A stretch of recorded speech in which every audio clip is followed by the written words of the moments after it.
तो मेरे छोटे भाई और बहनों, स्वागत है आपके अपने चैनल वेदांतु पे। होप कर रहा हूं कि आप जहां कहीं भी हो एकदम स्वस्थ हो, मजे में हो और पढ़ाई कर रहे हो। आज जो सेशन सेकंड होने वाला है, yes, a story of a number, story को कंटिन्यू करते हैं, आगे बढ़ाते हैं नंबर की। जो आपने फर्स्ट सेशन में हिंदू न्यूमेरल्स पढ़ा था, कैसे हमारे साथ यूरोपियन नेशन बायस्ड थे पहले, बाद में अपनी गलती सुधारी है उन्होंने। तो आगे बढ़ते हैं और ये होप कर रहा हूं कि इसके पहले का सेशन फर्स्ट वाला आप लोग ने देखा हुआ है। तो आज second session of a story of a number, chapter 3, गणित प्रकाश बुक, क्लास 8। तो चलिए स्टार्ट करते हैं। अगर सपोज करो हिंदू न्यूमेरल्स आपके पास ना हो अभी फिलहाल, तो आप कैसे काउंटिंग करोगे? तो वही आज हम देखने वाले हैं कि अगर हिंदू न्यूमेरल्स पहले नहीं था तो काउंटिंग किस प्रकार किया जाता होगा। सो लेट्स सी और उसको समझने की कोशिश करते हैं। The mechanism of counting.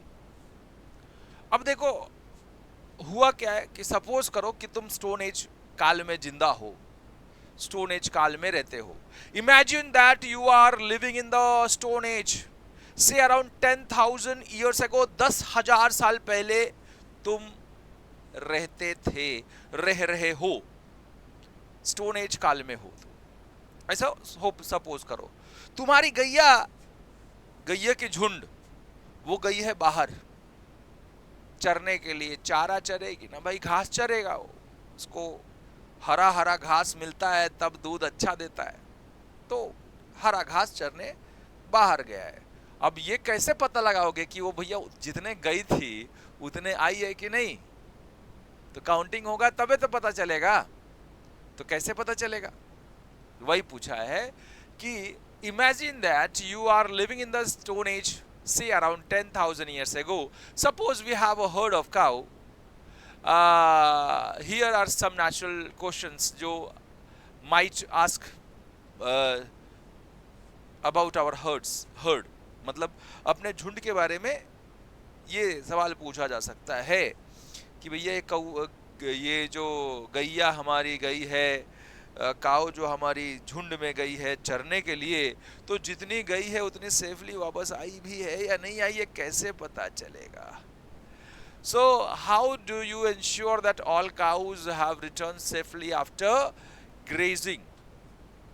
तो सपोज करो जब वो निकल रही थी तो एक काऊ गई तो एक स्टिक हमने ले ली, दूसरी गैया गई तो दूसरा स्टिक हमने ले लिया, है ना? स्टिक्स ले लेते हैं। सो वापस से देखो, वापस से देखो। पहले एक काऊ बाहर गई, बाहर में लिखूंगा। तो वो एक काऊ बाहर गई तो एक स्टिक ले लिया, दूसरी काऊ बाहर गई तो दूसरा स्टिक ले लिया, तीसरी काऊ बाहर गई तो थर्ड स्टिक ले लिया, फोर्थ काऊ बाहर गई तो फोर्थ स्टिक ले लिया, फिफ्थ काऊ बाहर गई तो फिफ्थ स्टिक ले लिया, सिक्स्थ काऊ बाहर गई तो सिक्स्थ स्टिक्स ले लिया, वैसे ही सेवेंथ काऊ बाहर गई तो सेवन स्टिक्स ले लिया, वैसे ही एक और काऊ बाहर गई तो और एक स्टिक्स ले लिया। तो इतने स्टिक्स हमारे पास थे क्योंकि इतनी काऊ हमारी बाहर गई थी। अब क्या करूंगा मैं?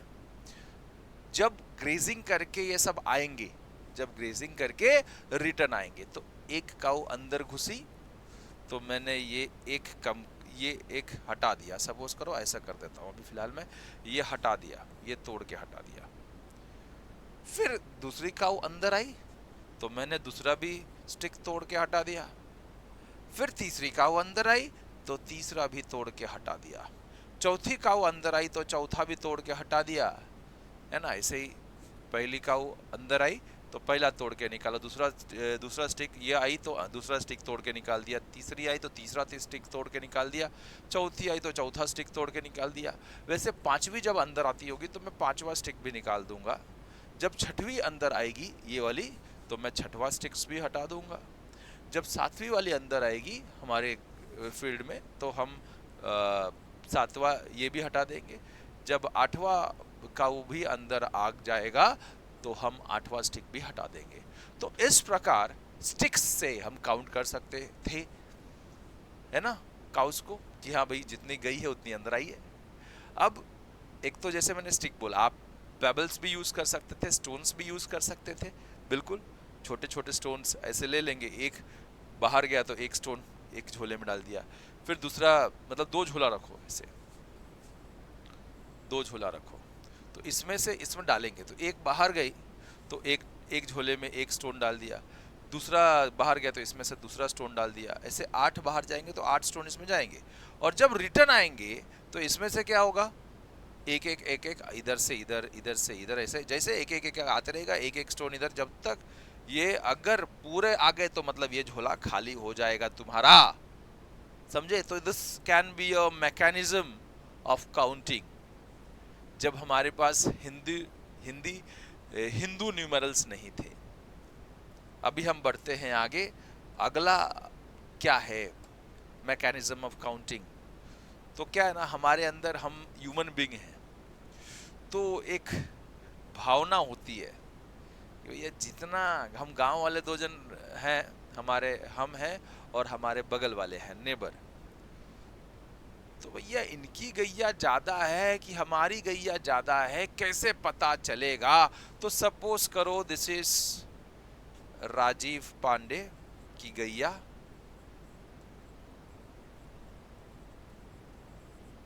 है ना, और ये है हमारे नेबर की गैया, ये है हमारे नेबर, नेबर का नाम क्या लिखे, मन्या सुर्वे,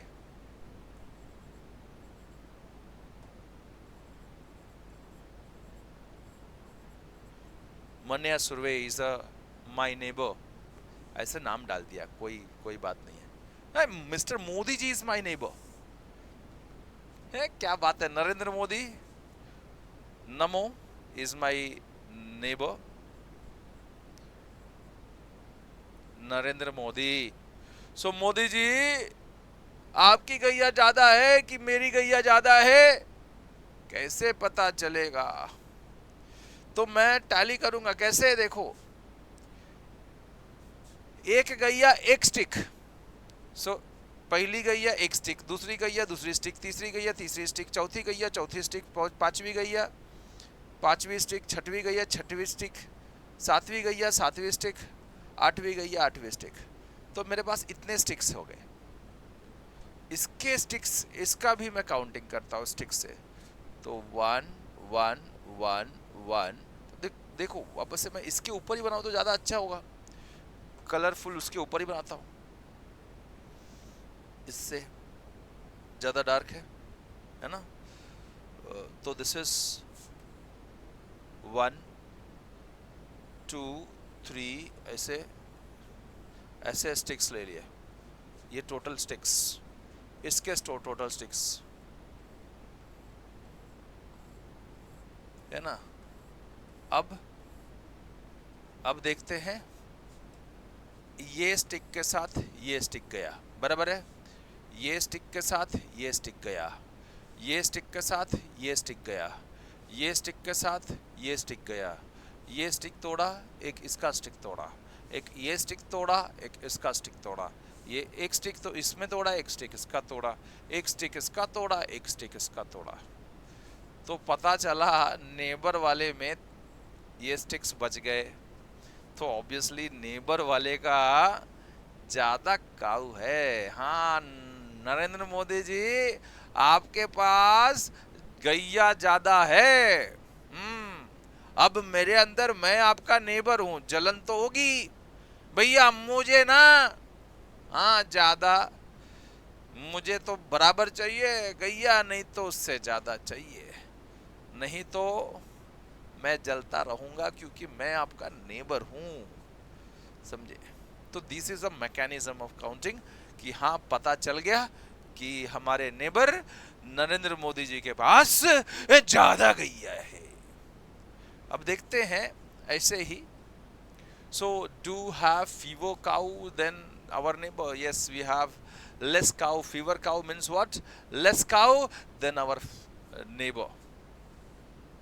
अब आगे बढ़ते हैं, और आगे और बढ़ते हैं, देखते हैं भैया मोदी जी के पास If there are fewer, how many more cows would we need to need so that we have the same number of cows as our neighbor is? तो जैसे कि हमने देखा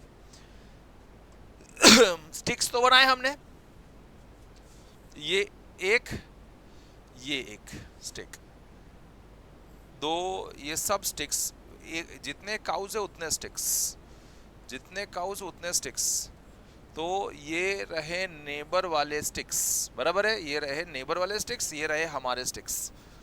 अब क्या हो गया, एक स्टिक इनका गया, हमारा गया, एक स्टिक इनका गया, एक स्टिक दूसरा और एक गया तो और एक गया, और एक गया तो और एक गया, और एक गया तो इधर भी और एक चला गया, इधर और एक गया तो इधर भी और एक चला गया, इधर एक और गया तो इधर भी एक और गया। जितना इधर जा रहा था स्टिक्स उतना उधर भी स्टिक तोड़ रहे थे। तो भैया हमने जब देखा तो इसमें इतना स्टिक्स बड़े बचे थे, मतलब हमको 3 स्टिक के बराबर काउस चाहिए, मतलब यस इतना काउस चाहिए, ये और ये। तो ओरिजिनली अब हम देखें तो 3 काउस वी वांट, ताकि हम नेबर के काउस के बराबर हो जाए। If there are fewer, how many more cows would we need so that we have same number of cows? So 3 more cows we need. देखा तो है ना, तो कोई भी हिंदू न्यूमेरल्स यूज नहीं किया, कुछ भी यूज नहीं किया, and then we have counted everything. Just amazing. सोचो कि पहले इसी प्रकार काउंट किया जाता होगा, कितना मजा आता होगा। आगे बढ़ते हैं, समझते हैं। ये और मजेदार चीज है। This way of associating each cow with a stick such that no 2 cows are associated or mapped to the same stick is called 1-to-1 mapping. ऐसे जो मैपिंग किया ना एक एक स्टिक का एक एक काऊ, so that is known as what? 1-to-1 mapping. इसको क्या बोलते हैं हम? 1-to-1 mapping. ये मेथड को क्या बोला जाता है? 1-to-1 mapping. सो एक मतलब एक स्टिक, 2 मतलब 2 स्टिक्स, 3 काउ मतलब 3 स्टिक्स, 4 मतलब 4 स्टिक्स, 5 मतलब 5 स्टिक्स, एंड सो ऑन। तो ये दिस इज नोन एज जितने नंबर ऑफ स्टिक्स उतने नंबर ऑफ काउस, है ना। एक ये जो है वो एक काउ रिप्रेजेंट करेगा, एक स्टिक एक काउ रिप्रेजेंट करेगा। इसका मतलब ये है ना कि this is what? 1-to-1 mapping. एक स्टिक एक काउ, दूसरा स्टिक दूसरा काउ, है ना। सो बात समझ में आ गई। तो ये टेबल वही बता रहा है। तो this method of counting is known as what? 1-to-1 mapping. This method of counting is known what? 1-to-1 mapping. अगर सपोज करो ये काउंटिंग को, while counting we could make 1-to-1 mapping between the objects and a letter. So अगर 1 को हम A represent करें, 2 को हम B रिप्रेजेंट करें, C को हम 3 रिप्रेजेंट करें, ऐसे ही चलता जाए तो 26वां Z होगा, बराबर ना। तो भैया इसके आगे तुम कर पाते क्या? इसके आगे तुम कर पाते? काउंटिंग होता ही नहीं, इसके आगे काउंटिंग ही नहीं होता, क्योंकि इसके आगे लेटर, हमारे पास लेटर्स ही नहीं है, हमारे पास अल्फ़ाबेट ही नहीं है। सो इसके आगे हम 26 के आगे काउंटिंग ही नहीं कर पाते। अगर हम ABCD को यूज़ किए होते, अगर न्यूमेरल्स करके, अगर हम ये इसको न्यूमेरल्स करके यूज़ कर लिए होते तो 26 के आगे तो काउंटिंग ही नहीं होती हमारी। ठीक है, तो ये बात समझ लीजिए। आगे, how many numbers can you represent in this way using the sound of the letters of your language? So अपने लैंग्वेज का, भैया अब सब लोग अपना अपना लैंग्वेज का लिखना। मैं अंग्रेजी हूँ, तो मेरे पास 26 लेटर थे और 26 साउंड थे, तो हमने क्या किया? 26 काउंटिंग कर सकते थे। तो आप अपने लैंग्वेज में, जैसे बाला खड़ी है, आप कितना काउंट कर सकते हो। मैं चाहूंगा कि ये आप लोग करना, जैसे इधर दिख रहा था मुझे, हमने Z तक काउंटिंग की, मतलब 26 काउंटिंग कर सकते हैं, 26 तक काउंटिंग कर सकते हैं, because there are 26 words, sorry words नहीं, अल्फाबेट्स। तो 26 तक ही काउंटिंग हो सकता था अगर हम अल्फाबेट यूज करते हैं, अगर मैं इंग्लिश होता तो। लेकिन जब मैं हिंदुस्तान में रहता हूँ तो हिंदुस्तानी सभ्यता से जुड़ा हुआ हूँ, हिंदुस्तानी लैंग्वेज से जुड़ा हुआ हूँ। अपने लैंग्वेज में कितना बाला खड़ी यू नो, हाँ कितना आता है, उतना ही नंबर्स काउंटिंग कर सकते हैं। तो आप अपने लैंग्वेज में कितना अल्फ़ाबेट्स हैं वो काउंट कीजिएगा और मुझे कमेंट सेक्शन में बताइएगा, और कौन से लैंग्वेज का है वो भी आप लोग बताइएगा। ओके, आप कौन से लैंग्वेज के बारे में बात कर रहे हो, तो वो लैंग्वेज का कितना अल्फ़ाबेट्स हैं वो आप मेरे को बताइएगा, उतना ही काउंटिंग कर सकते हैं। तो ये आपका कमेंट जो है, आंसर जो है इसका, मैं चाहूँगा ये चीज़ का आंसर, जवाब कमेंट सेक्शन में दीजिएगा, ठीक है, क्योंकि ये बहुत ज़रूरी है। मैं जानना चाहता हूँ कि हर एक लैंग्वेज में, हर एक लैंग्वेज के बच्चे होते हैं, विभिन्नता में ही एकता छुपी है हमारे इंडिया की, यूनिटी इन डाइवर्सिटी। तो मैं चाहूँगा कि हर एक लैंग्वेज को जाना जाए, हर एक चीज़ को जाना जाए, कितना कितना उसमें अल्फ़ाबेट्स हैं वो सब जाना जाए। तो बहुत क्यूरियोसिटी तो रहती है, जानने की क्यूरियोसिटी किसमें नहीं है, इसलिए अपने साइंस के बुक का भी नाम दे दिया क्यूरियोसिटी। तो ये मुझे बताइएगा सीखने की कोई उम्र नहीं होती, तो मैं भी यही मतलब ज़िंदगी भर सीखना चाहता हूँ। तो कुछ आपसे मैं सीखूंगा, कुछ मुझसे आप सीखोगे। ज्ञान का आदान प्रदान ही तो ज्ञान है। पढ़ाई क्या है? ज्ञान का आदान प्रदान। ओके, तो आप ये मेरे को बताइएगा। This is the slang language of Mumbai. Now let's move towards the next question. Next question is what? Next question means, अब देखते हैं क्या है। अगर कोई सिंबॉलिक फॉर्म में अगर मैं लिखता हूं कि 1 को मैं ऐसे रिप्रेजेंट करता हूं, this is symbolic form of 1। 2 को ऐसे रिप्रेजेंट करता हूं, this is 2। symbolic form, this is number and this is represent by using symbols। तो 5 को अगर मैं इस प्रकार लिखता हूं, this is 3 मतलब 3 sticks, 4 मतलब 1 और 5 में से एक कम, तो आगे लिखा मैंने, तो ये बात समझ लीजिए। और इसके मतलब पीछे लिखा 1, तो this is 4, 5 minus 1, आगे लिखूंगा तो +1, so 5 plus 1 will be 6, आगे 2 हो गया तो +2 7, +3 8। अब ये होता है 10 का symbol, this is x means symbol of 10, और उसके आगे 1 लिखूंगा तो -1, सो दैट इज 9।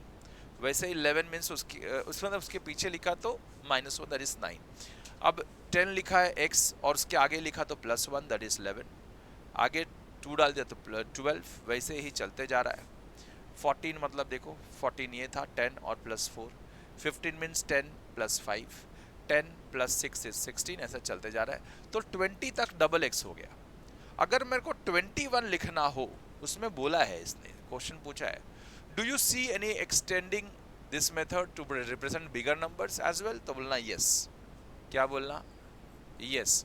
और पूछा है हाउ, तो आप लिखोगे 21, it means 10 10 and 1, this is what 21। Similarly अगर मैं 22 लिखूं, 22, तो इट विल बी 10 10 and 2। वैसे ही अगर मैं 23 लिख देता तो क्या लिखता मैं?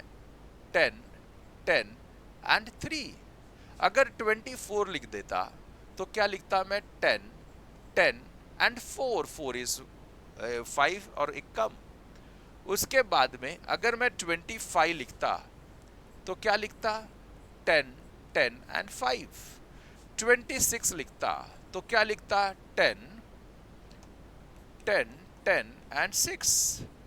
27 लिखता तो 10 10 and 7 and so on, ऐसा चलता जाता, खत्म तो नहीं होगा कभी, है ना? तो ये बात ध्यान में रखिए।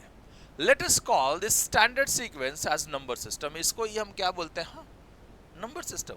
ये स्टैंडर्ड सीक्वेंस जो फॉर्म हुआ है that is number system. And ये सिंबॉलिक फॉर्म है जो यूज कर रहे हैं, this is known as Roman numbers. क्या बोलते हैं इसको? Roman numbers. क्या बोलते हैं इसको? Roman number system. इसी सब को क्या बोलते हैं? Roman number system. और पहली बात तो ये है कि यूरोप पहले ये रोमन नंबर्स ही यूज करता था। लेकिन देखो, जैसे कि हम देख पा रहे हैं 26 को हमने कितना छोटे में लिख दिया, इसमें बढ़ते जाता, 30 जाता तो और 3x हो जाता, 50 जाता तो 5x लिखना पड़ता, और जितना बड़ा बड़ा नंबर लिखोगे उतना बड़ा बड़ा होते जाएगा। तो इसका मतलब ये है ना, रोमन नंबर में नंबर लिखना बहुत कॉम्प्लिकेटेड है। अपने हिंदू नंबर सिस्टम जो है उसमें नंबर लिखना बहुत इजी है, सरल है, छोटा है। इसलिए यूरोप ने ना इसको अपनाया बाद में, उन लोग समझ गए, ये बड़ा शाणे हैं इंडियन वाले, बड़ा अच्छे से इसको बताया गया है ना। तो हमारा क्रेडिट छीन रहे थे, लेकिन छीनने नहीं दिया हमने ना, ऐसे नहीं हो सकता, क्योंकि आपने अरबिक नंबर नाम दिया उसको, अरबिक नंबर सिस्टम। ये कैसे हो सकता है? क्योंकि ये सेम नंबर सिस्टम आप अरब से लेके आए तो अरबिक नंबर सिस्टम नाम दे दिया, अरब वाले ने इंडिया से लिया, उन लोग ने इंडियन नंबर सिस्टम नाम दिया, है ना, हिंदू न्यूमेरल्स नाम दिया। ऐसे कैसे कर सकते हो आप? फिर इसको अरेबियन न्यूमेरल कैसे नाम दे सकते हो? तो धीरे धीरे उन्होंने भी अपनी गलती स्वीकारी, अपनी गलती को रेक्टिफाई किया है। और आगे जब हम देखेंगे तो क्या देख पाएंगे? ऐसा है, आगे जब देख रहे हैं तो फिगर इट आउट सॉल्व करते हैं। अब हम आते हैं अपने फिगर इट आउट पे। तो जो भी हमने पढ़ा, देखो ये चीजें है ना, सोचना है आप लोगों को। तो ये फिगर इट आउट में भी सोच के, ऐसे जरूरी नहीं मैं जो लिखूंगा वही आप लिखोगे, थोड़ा अलग कर सकते हो, ऑब्वियसली अलग वे में सोच सकते हो। अब बोला है कि suppose you are using the number system that uses sticks representing numbers as in method 1, जो स्टिक्स यूज करके हम सॉल्व कर रहे, तो without using either the number names or the numerals of the Hindu number system, give a method for adding, subtracting, multiplication, division of two numbers or two collection of sticks। तो देखिएगा जरा, अगर मेरे को दिया गया है कि we have collected this first collection of stick is 1 1 1 1 and दूसरा collection of sticks is this is plus, अगर मैं बोलूँ प्लस करना है मुझे तो, और collection of stick is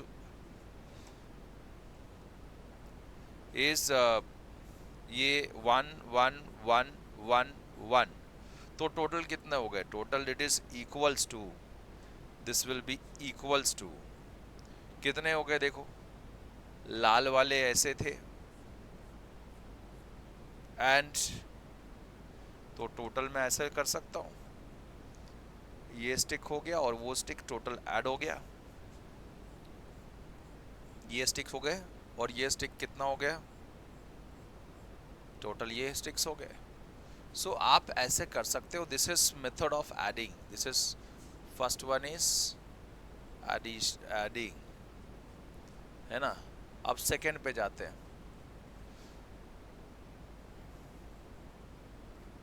subtract. अब सब्सट्रैक्ट कैसे करेंगे? सपोज करो पहला में, पहले वाले के पास 6 स्टिक्स हैं, दूसरे वाले के पास there are 3 sticks, 4 sticks, rather be 4 sticks. तो माइनस कैसे करेंगे? माइनस विल भी, देखो माइनस होता है, ये एक चला गया, ये एक चला गया, ये एक चला गया, इधर से ये एक चला गया, बचा कितना? 2 स्टिक्स। तो मैं लिख दूंगा 2 स्टिक्स, 2 स्टिक्स बचा है, ऐसा लिख दिया 2 स्टिक्स। तो कितना बचा पता चल गया? अब मल्टीप्लिकेशन, तो मल्टीप्लाई कैसे करेंगे, जरा ध्यान से सुनिएगा कि एक खेत है 4 स्टिक्स है, दूसरा भी खेत है 4 स्टिक्स है, तीसरा भी खेत है 4 स्टिक्स है, तो टोटल मतलब 3 टाइम्स ये। तो अगर फर्स्ट खेत में ये पहला खेत है, ये दूसरा खेत है, ये तीसरा खेत है, तीनों में 4 स्टिक्स हैं, मतलब एक खेत में, हर एक खेत में 4 स्टिक होते हैं, 3 खेत है हमारे पास, तो टोटल कितना हो जाएगा 1 2 3 4, पहला खेत का, दूसरा भी खेत का 1 2 3 4, तीसरा खेत का भी 1 2 3 4, सो मल्टीप्लाई ऐसा हो गया। ओके, अब मतलब 3 खेत थे। अब डिवीजन कैसा होगा, we have this much sticks, 8 sticks. There are 4 brothers. First brother, second brother, third brother, third brother and fourth brother. 4 brothers हैं। ओके, अब ये चारों में बांटना है मुझे, तो कैसे बांट पाऊंगा, तो मैं क्या करूंगा कि एक स्टिक एक भाई को दिया, पहला भाई को दिया, दूसरा स्टिक सेकेंड भाई को दिया, तीसरा स्टिक थर्ड भाई को दिया, फोर्थ वाला स्टिक फोर्थ ब्रदर को दिया, ये स्टिक ये दूसरा ब्रदर को दिया, दूसरा स्टिक वापस से दूसरे ब्रदर को दिया, तीसरा स्टिक तीसरे ब्रदर को दिया, फोर्थ वाला स्टिक फोर्थ ब्रदर को दिया। इस प्रकार मैं सारे स्टिक्स बांट सकता हूँ, डिवाइड कर सकता हूँ। तो क्या सबको ये बात समझ में आई क्या कि स्टिक्स के को यूज करके एडिशन, सब्सट्रैक्शन, मल्टीप्लिकेशन, डिवीजन सारे चीजें हम कर सकते हैं। बहुत इजी तरीका है। ओके, तो आपके पास न्यूमरल्स ना भी हो तो भी आप स्टिक्स यूज करके काउंटिंग कर सकते थे, और पुराने जमाने में ना करते थे, बोन्स पे भी उन लोग ऐसे देखोगे तो थे। अभी आगे पढ़ने वाले हम लोग चीजें बहुत चीजें पढ़ेंगे इसमें, आगे देखते हैं। Second, figure it out. One way of extending the number system is method 2 is by using string with more than one letter, है ना, more than one letter. One way of extending the number system is in method 2 is by using the string with more than one letter. Example, we could use AA for 27, है ना, BB for 28. How many extended this system to represent all the numbers? There are many ways of doing it. तो बहुत सारे veg तो हो सकते हैं, जैसे कि हमने बोला A1 लिखा तो A2 लिखा तो B, ऐसे चलता रहा, और 26 आया तो Z आया, बराबर है। वैसे 27 आएगा तो AA हो जाएगा, 28 आएगा तो BB हो जाएगा, 29 आएगा तो CC हो जाएगा। तो ऐसे तो इन्फिनिट तक चल सकता है, ऐसे वापस आगे जाएगा, और 26 के बाद में 26 टू जा 52, 52 के बाद में 52 तक, जब ऐसा 52 आएगा तब जाके Z हो जाएगा, फिर 53 आएगा तो A हो जाएगा, है ना। जब 53 आएगा, 53 नॉट 23, 53 आया तो A हो गया, 54 आया तो B हो गया, ऐसा तो चलता ही रहेगा, कभी खत्म होगा क्या, नहीं। So there are n number of numbers हम लिख सकते हैं यूजिंग दिस लेटर। ऐसे टाइप के अगर लेटर लिख रहे तो मोर देन वन लेटर अगर यूज करते हैं, लेकिन एक लेटर वाला Z तक ही फॉर्म हो सकता है 26, और मोर देन वन लेटर अगर यूज कर रहे हो, वन अल्फाबेट यूज कर रहे हो, तो इन्फिनिटी तक ऐसे लिखा जा सकता है। ठीक है, अब हम बढ़ते हैं आगे। Try making your own number system. आप ट्राई करो कि आप खुद से नंबर सिस्टम बना सको। तो सपोज करो कि मैं लिखता हूं 1 को ए लिख देता हूँ। ऐसे ही 2 को बी लिख देता हूँ, 3 को 4 लिख देता, 3 को सी लिख देता हूँ, 4 को डी लिख देता हूँ, 5 को ई लिख देता हूँ, 6 को एफ लिख देता हूँ, 7 को A B C D E F G लिख देता हूँ, 8 को एच लिख देता हूँ, 9 को आई लिख देता हूँ। तो ये तो जीरो को, अगर 0 डिजिट है तुम्हारे पास, 0 नंबर है, तो मैंने इसको लिख दिया ओ। कोई प्रॉब्लम है? No problem at all, this is O. तो मुझे अगर 10 लिखना है तो क्या लिखूंगा मैं? 10 विल बी ए एंड 0, फिर 11 will be A and A, then 12 will be A B, बराबर है। Then 13 will be A C. ऐसे चलता जाएगा, ऐसे तो चलता ही जाएगा, कभी खत्म होगा ही नहीं। तो हम न्यूमेरल सिस्टम अपना खुद का भी बना सकते हैं, और मैं चाहूंगा कि आप जैसे कि मैंने ये बनाया वैसे आप खुद का बनाओ, और खुद से बनाओ। हिंदी में लिखता हूं, खुद से भी बनाओ ओ, और जवाब आंसर कमेंट सेक्शन में बताओ। ठीक है, आज का ये सेशन यहीं पे होता है समाप्त। होप कर रहा हूं कि सारे लोग को हर एक चीज समझ में आया हो इसमें का। तो जरूर एक लाइक कर देना, because like is very important, मनोबल बढ़ता है। शेयर करो, बिकॉज शेयरिंग मम्मी ने सिखाई है, शेयरिंग इज केयरिंग। नए हो तो सब्सक्राइब कर लो चैनल को, आपका कुछ नहीं जाएगा, हमारा चैनल बढ़ते जाएगा। And hit the bell icon, ताकि फर्दर अपडेट्स आपको इस चैनल की, इस वीडियो की, ऐसे ऐसे वीडियोस की मिलते रहे। कमेंट करके जाइएगा, कमेंट करना बहुत जरूरी है। मिलते हैं नेक्स्ट वीडियो में, तब तक ले गुड बाय, अलविदा।